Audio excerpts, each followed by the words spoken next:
Down at the metro station in Des Plaines, Illinois at 2 a.m. Sir, have you seen the devil ant? No. Oh my God, he had Democrat. Yes, I'm a Republican. I vote Republican too, but I'm gonna get you. Because you write for the Journal. You are competing with David Rock Nelson. Yeah, so I will get you.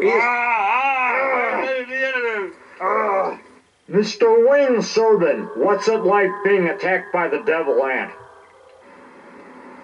Well, it's like going to a city council meeting, Showbiz. Yeah. And okay, are you? So hey, thank you for your time, sir. You're welcome. And the time on deck was 1:40 a.m. in the morning.